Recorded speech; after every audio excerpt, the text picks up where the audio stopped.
such a joy to look out and see so many people that I know and so many neighbors, and I know that Chris and Eileen and Cleo and their family would want me to thank y'all all so much for being here and sharing in this time. And they wanted me to let you know as well that we hope this is a celebration and a time to really just express with joy so much that we're all feeling, I'm sure, in this time. Eileen asked me to share a few words, and I was trying to think of something wonderfully original.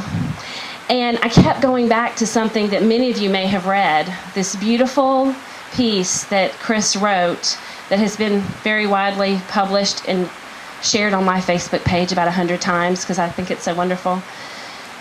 But the sentiment that it expresses, I couldn't say it better, so I wanted to share a little bit of it with you. It really shares about his life with August and his personal journey that he had, and I won't spoil it all. I hope y'all go and read the whole thing. But the part about it that I love so much is that it perfectly expresses the way every father should love their son, the way every parent should love their son, every mother, every brother and sister should love each other, how we should all love each other in this world on this short time we're given here.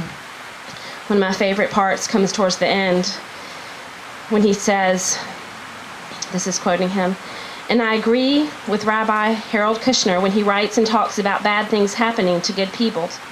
August's disability does not form a part of God's plan.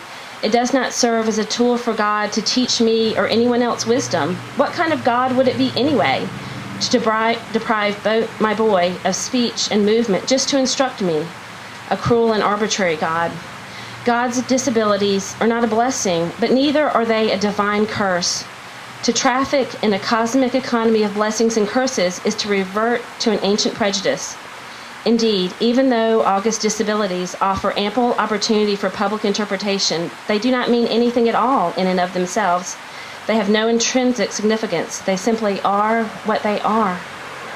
That's not to deny that August," he goes on to say, "along with my daughter and wife, is the most amazing and wonderful thing that's ever happened to me, for he's allowed me an additional opportunity to profoundly love another human being." In the end, he closes with these words, "I've become overpowered by parental sentiment. So be it. I can live with that. There are limits to reason." And I think the only thing I would add to that is, yes, there are limits to reason, but there are no limits to love, to God's love. So as we begin, I'd like to take a moment for us to turn to one another and express some words of love, just because so many times we express "I love you" to our children because you did great on the test, "Oh, I love you," or you scored a soccer goal, "I love you," or "Wow, you look so pretty today, I love you." But how often do we just say, "Hello, I love you"? So let's take a minute and share that and pass some words of peace amongst ourselves while we begin.